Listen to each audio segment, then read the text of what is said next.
Hey guys, good morning and welcome back in our YouTube channel for आपकी success. मेरा नाम है आरती और आज हम लोग डेली करंट अफेयर सीरीज में 1 और 2 जून के इंपॉर्टेंट करंट अफेयर्स को डिस्कस करेंगे। तो वीडियो स्टार्ट करने से पहले आपको बता दें कि अगर आपको हमारे डेली करंट अफेयर सीरीज की फ्री PDF फाइल चाहिए तो आप हमारा टेलीग्राम ग्रुप फॉर आपकी सक्सेस को ज्वाइन कर लीजिए। वहाँ से आप इसे फ्री में डाउनलोड कर सकते हैं और जो टेलीग्राम का लिंक है वो इस वीडियो के डिस्क्रिप्शन बॉक्स में दी हुई है। तो चलिए स्टार्ट करते हैं आज की वीडियो। क्वेश्चन नंबर फर्स्ट है, हाल ही में सांख्यिकी कार्यालय ने फाइनेंशियल ईयर 2019-20 के लिए भारत की GDP ग्रोथ रेट क्या बताया है? तो इसका राइट आंसर है ऑप्शन बी 4.2%। ओके, तो आपको याद रखना है कि हमारे देश का जो सांख्यिकी कार्यालय है इसने फाइनेंशियल ईयर 2019-20 के लिए जो है भारत की GDP ग्रोथ रेट को 4.2% बताया है। ठीक है, देखिए आपको फाइनेंशियल ईयर ध्यान रखना है, ये 2019-20 का है। ठीक है, जैसे हम लोगों ने अभी तक बहुत सारी रेटिंग एजेंसियों के बारे में पढ़ा था, जैसे कि फिच है, मूडीज़ है, नामूरा है, तो इन सब ने भी जो है भारत के GDP ग्रोथ का जो है अनुमान लगाया था और वो था वित्तीय वर्ष 2020-21 के लिए। तो अब जो है 2019-20 का जो एक्यूरेट GDP ग्रोथ रेट रहा है हमारे सांख्यिकी कार्यालय के अनुसार वो 4.2% रहा है। ठीक है, ध्यान रखना। अच्छा, हमारे देश में जो है राष्ट्रीय सांख्यिकी दिवस मनाते हैं, यानी कि नेशनल स्टैटिस्टिक्स डे। ये मनाते हैं हम लोग 29 जून को। याद रखना, 29 जून को जो है हम लोग हर साल अपने देश में राष्ट्रीय सांख्यिकी दिवस मनाते हैं। ओके, इसका जो फॉर्मेशन हुआ था, यानी ये फाउंडेड है 1951 में। ठीक है, याद रखना कि हमारे देश का जो ये केंद्रीय सांख्यिकी बोर्ड है इसका फॉर्मेशन हुआ था 1951 में। ओके, और इसका जो हेडक्वार्टर है वो न्यू दिल्ली के अंदर स्थित है। क्लियर, और इसके जो चेयरमैन है उनका नाम है प्रोफेसर बिमल कुमार रॉय। याद रखना, प्रोफेसर बिमल कुमार रॉय जो हैं ये सांख्यिकी बोर्ड के ये चेयरमैन हैं। क्लियर, बढ़ते अगले प्रश्न पे। नेक्स्ट है, हाल ही में ब्रिक्स देश प्राधिकारियों की बैठक की मेजबानी किसने की है? तो इसका राइट आंसर है ऑप्शन ए रूस। ठीक है, तो आपको याद रखना है कि रूस ने जो है अभी हाल ही में ये ब्रिक्स देश प्राधिकारियों की बैठक की मेजबानी करी है। ठीक है, देखिए आपको बता दें कि इसका जो आयोजन होना था वो मॉस्को में होना तय था, लेकिन कोविड-19 की वजह से क्या हुआ कि वीडियो कॉन्फ्रेंसिंग के जरिए जो है रूस ने इसकी मेजबानी करी है। ठीक है, इंडिया को रिप्रेजेंट किया था हमारे वित्त सचिव अजय भूषण पांडे ने। ठीक है, बात करें ब्रिक्स की तो इसका जो हेडक्वार्टर है वो संघाई में है, मतलब चाइना में स्थित है। ठीक है, और ब्रिक्स में के जो मेंबर कंट्री हैं उनके नाम आपको बता दूं, इसमें है ब्राज़ील, रूस, इंडिया, चाइना और साउथ अफ्रीका। और ये जो साउथ अफ्रीका है वो 2010 में, याद रखना, ये 2010 में जो है ब्रिक्स का मेंबर बना था। ठीक है, इस साल रूस जो है जुलाई में SCO यानी कि संघाई कॉरपोरेशन ऑर्गेनाइजेशन का जो है हेड ऑफ स्टेट की मेज़बानी करेगा और भारत इसी साल SCO यानी कि संघाई कॉरपोरेशन ऑर्गेनाइजेशन का जो है हेड ऑफ गवर्नमेंट की मेज़बानी करेगा। ये दोनों क्वेश्चन इंपॉर्टेंट है, आप याद रखेंगे। ठीक है, बढ़ते अगले प्रश्न पे। क्वेश्चन नंबर 3 है, हाल ही में अंतर्राष्ट्रीय एवरेस्ट दिवस कब मनाया गया? तो इसका राइट आंसर है ऑप्शन ए 29 मई। ठीक है, तो याद रखना कि अभी हाल ही में जो है ये अंतर्राष्ट्रीय एवरेस्ट दिवस जो है वो 29 मई को मनाया गया है। अच्छा, इसे 29 मई को ही क्यों मनाते हैं? तो आपको बता दें कि नेपाल के जो है ये तेनजिंग नोर्गे और न्यूजीलैंड के एडमंड हिलेरी ने जो है पहली बार एवरेस्ट को फतह किया था 29 मई के दिन। ठीक है, इसीलिए इसे मनाते हैं। और साथ ही आपको याद रखना है कि 29 मई को ही जो है हम लोग international day of UN peace keeping भी मनाते हैं और इसके साथ ही 29 मई को ही वर्ल्ड डाइजेस्टिव डे भी मनाया जाता है। क्लियर, बढ़ते अगले प्रश्न पे। क्वेश्चन नंबर 4 है, हाल ही में मिसाइल पार्क अग्निपथ की आधारशिला कहाँ रखी गई है? तो इसका राइट आंसर है ऑप्शन ए आंध्र प्रदेश। ठीक है, तो आपको याद रखना है कि आंध्र प्रदेश के अंदर जो है अभी हाल ही में ये मिसाइल पार्क अग्निपथ की आधारशिला रखी गई है। ठीक है, बात करें आंध्र प्रदेश की तो अभी यहाँ पे जो है आंध्र प्रदेश की जो गवर्नमेंट है उन्होंने अभी हाल ही में मोबाइल हैंड वॉश सुविधा स्टेशन जो है उसे स्टार्ट किया है। ठीक है, इसके साथ ही जगन्ना विद्या दिवेना योजना, याद रखना, जगन्ना विद्या दिवेना योजना भी जो है वो आंध्र प्रदेश की गवर्नमेंट ने चलाया है। ठीक है, इसके अलावा एक निगाह एप्लीकेशन यहाँ पे लॉन्च की गई है और एक कोविड फार्मा एप्लीकेशन भी लॉन्च की गई है। ध्यान देना, मैंने कहा है निगाह एप्लीकेशन। ठीक है, जो कि आंध्र प्रदेश की गवर्नमेंट ने लॉन्च किया है। एक और है निगाह पहल जो कि हिमाचल प्रदेश की गवर्नमेंट ने लॉन्च किया था। ठीक है, तो आपको कंफ्यूज नहीं होना है। निगाह एप्लीकेशन जो है वो आंध्र प्रदेश के अंदर हुआ है और एक निगाह पहल है जो कि हिमाचल प्रदेश में शुरू किया गया था। ठीक है, क्वेश्चन नंबर 5 है, राज्य में अवसर प्रदान करने के उद्देश्य से किस राज्य ने 300 करोड़ रुपए के पैकेज की घोषणा की है? तो इसका राइट आंसर है ऑप्शन ए तमिलनाडु। ठीक है, तो आपको याद रखना है कि तमिलनाडु के अंदर जो है अभी हाल ही में ये यहाँ की जो गवर्नमेंट है इन्होंने 300 करोड़ रुपए पैकेज की घोषणा की है। ठीक है, आपको बता दें कि प्रवासी श्रमिक जो कि लौट कर अपने राज्यों में आ रहे हैं उन्हें रोजगार देने के लिए जो है इस पैकेज की घोषणा की गई है। ओके, बात करें तमिलनाडु की, तो यहाँ के जो सीएम है उनका नाम है E.K. पलनीस्वामी और यहाँ की जो गवर्नर है उनका नाम है बनवारी लाल पुरोहित। क्लियर, बढ़ते अगले प्रश्न पर।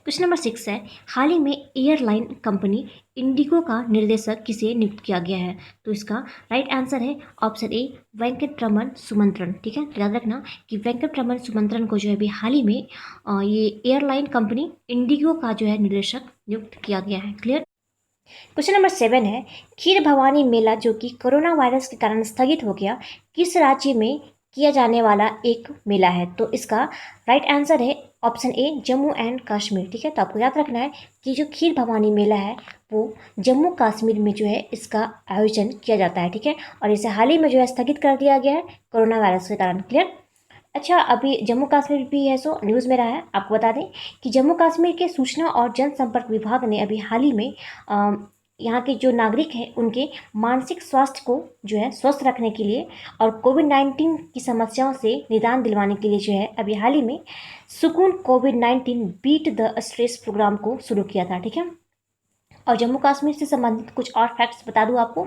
देखिए, जम्मू कश्मीर के जो पहले लेफ्टिनेंट गवर्नर हैं उनका नाम है गिरीश चंद्र मुर्मू। ठीक है, ये इंपॉर्टेंट याद रखना कि गिरीश चंद्र मुर्मू जो है वो जम्मू कश्मीर के पहले लेफ्टिनेंट गवर्नर हैं। क्लियर, आपको बता दें कि जम्मू कश्मीर में एक चिनानी नासिरी सुरंग है जो कि भारत की सबसे लंबी रोड सुरंग है। ठीक है, और इसकी लंबाई है 9.2 किलोमीटर। ठीक है, ये अभी न्यूज़ में था क्योंकि कुछ दिन पहले ही जो है इसका नाम अभी बदल करके डॉक्टर श्यामा प्रसाद मुखर्जी के नाम पर रख दिया गया है। क्लियर, और ये जो डॉक्टर श्यामा प्रसाद मुखर्जी हैं ये भी काफ़ी न्यूज़ में रहे हैं।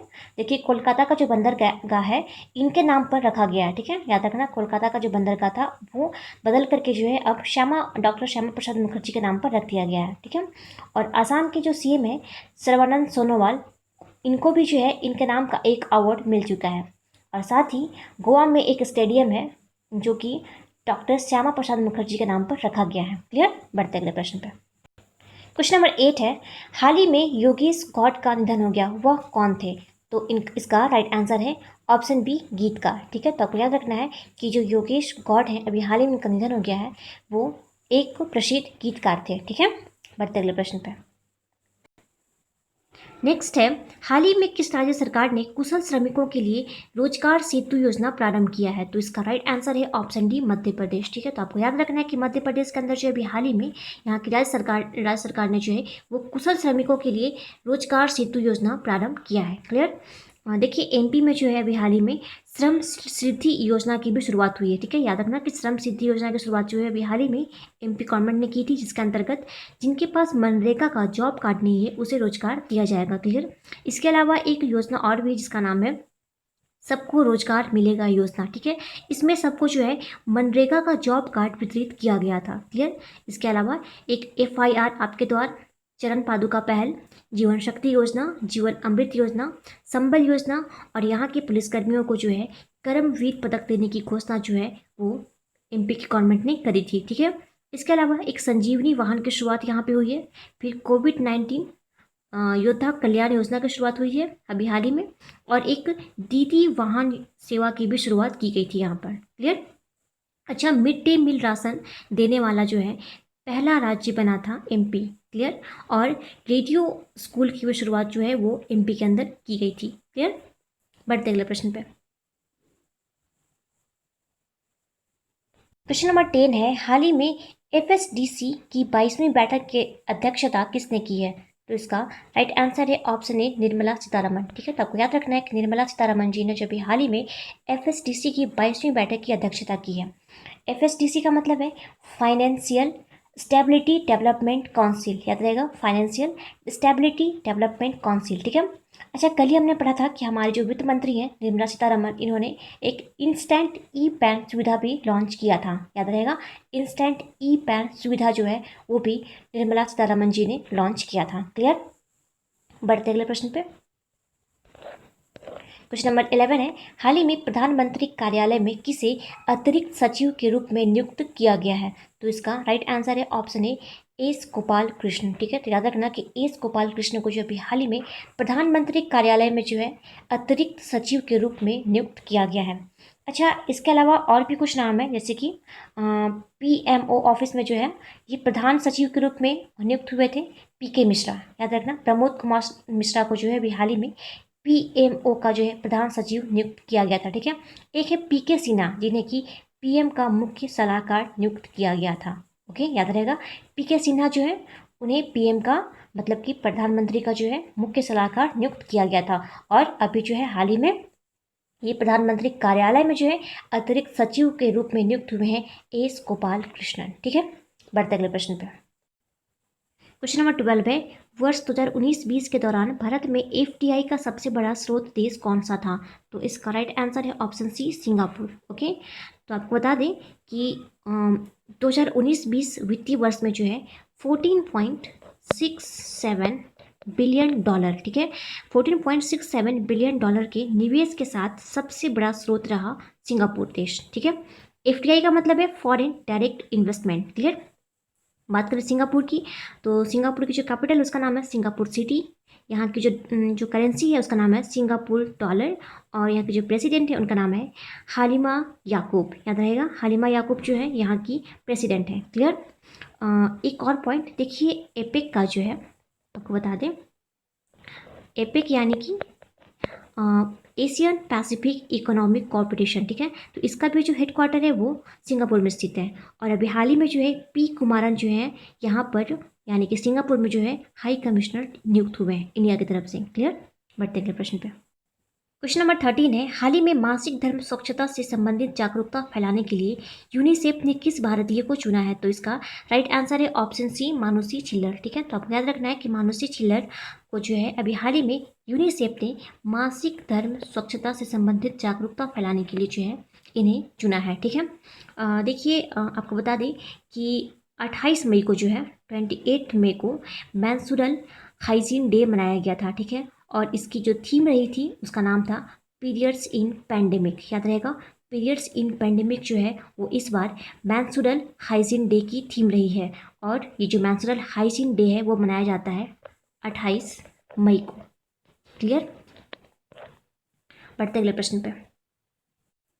नेक्स्ट है, G7 AI समूह में शामिल होने वाला अंतिम राष्ट्र कौन है? तो इसका राइट आंसर है ऑप्शन सी अमेरिका। ठीक है, तो आपको याद रखना है कि जो G7 AI समूह है इसमें शामिल होने वाला अंतिम राष्ट्र बन गया है अमेरिका। अच्छा, ये G7 AI समूह है क्या? आपको बता दें कि ये आर्टिफिशियली इंटेलिजेंस के उपयोग के लिए दिशा निर्देश देने वाली एक अंतर्राष्ट्रीय पैनल है। ठीक है, और इसके जो मेंबर कंट्री हैं उनके नाम बता दूंगा आपको। अमेरिका जो अभी शामिल हो गया है इसमें, तो अमेरिका है, Britain, France, Italy, Japan, Germany और कनाडा। क्लियर। अच्छा, अभी हाल ही में जो है अमेरिका में तरनजीत संधू को जो है भारतीय राजदूत के रूप में नियुक्त किया गया था। ठीक है, याद रखना कि अमेरिका में जो है तरनजीत संधू को भारतीय राजदूत के रूप में नियुक्त किया गया था। क्लियर। बढ़ते अगले प्रश्न पे। क्वेश्चन नंबर 15 है, हाल ही में किस देश की सर्वेक्षण टीम इस वर्ष एवरेस्ट पर चढ़ने वाली प्रथम टीम बनी? तो इसका राइट आंसर है ऑप्शन ए चाइना। ठीक है, तो आपको याद रखना है कि चाइना जो है अभी हाल ही में चाइना की जो सर्वेक्षण टीम है इस बार एवरेस्ट पर चढ़ने वाली प्रथम टीम बन गई है। ठीक है, आपको बता दें कि चाइना की इस टीम ने जब एवरेस्ट की हाइट मेजर की तो उसने पाया कि इसकी हाइट है 8,844.43 मीटर। ओके, आपको बता दें कि जब नेपाल ने इसकी हाइट मेजर की थी तो ये था 8,848 मीटर। ठीक है, यानी कि 4 मीटर का गैप है। ओके। देखिए, माउंट एवरेस्ट को जो है नेपाल में इसे सागर माथा के नाम से जाना जाता है। क्लियर। बात करें चाइना की, तो चाइना के अंदर जो है ये संघाई कॉरपोरेशन ऑर्गेनाइजेशन का हेडक्वार्टर है और साथ ही एशियन इंफ्रास्ट्रक्चर इन्वेस्टमेंट बैंक की भी हेडक्वार्टर जो है वो चाइना में स्थित है। ठीक है, बढ़ते अगले प्रश्न पे। क्वेश्चन नंबर 16 है, डेलाइट के द्वारा जारी वैश्विक चिंता सूचकांक में शीर्ष स्थान पर किसे रखा गया है? तो इसका राइट आंसर है ऑप्शन ए, भारत। ठीक है, याद रखना, इंपॉर्टेंट क्वेश्चन है कि डेलाइट के द्वारा जो है ये जारी वैश्विक चिंता सूचकांक है, इसमें शीर्ष स्थान पर रहा है अपना देश भारत। ठीक है, बढ़ते अगले प्रश्न पे। क्वेश्चन नंबर 7 है, हाल ही में विश्व तंबाकू निषेध दिवस किस दिन मनाया गया? तो ये मनाया गया है 31 मई को। ओके, यानी कि 31 मई को जो है वर्ल्ड नो टोबैको डे जो है वो मनाया गया था। और इसकी थीम इंपॉर्टेंट है, याद रखना कि इसकी थीम है प्रोटेक्टिंग यूथ, यानी कि युवाओं की सुरक्षा जो है इस बार ये विश्व तंबाकू निषेध दिवस की थीम रही थी। ओके, बढ़ते अगले प्रश्न पे। क्वेश्चन नंबर 18 है, हाल ही में मछली की एक प्रजाति पुंटिया सैंक्टस किस राज्य में पाई गई है? तो इसका राइट आंसर है ऑप्शन ए, तमिलनाडु। तो आपको याद रखना है कि तमिलनाडु के अंदर जो है अभी हाल ही में मछली की एक नई प्रजाति पुंटियस सैंक्टस जो है वो पाई गई है। क्लियर।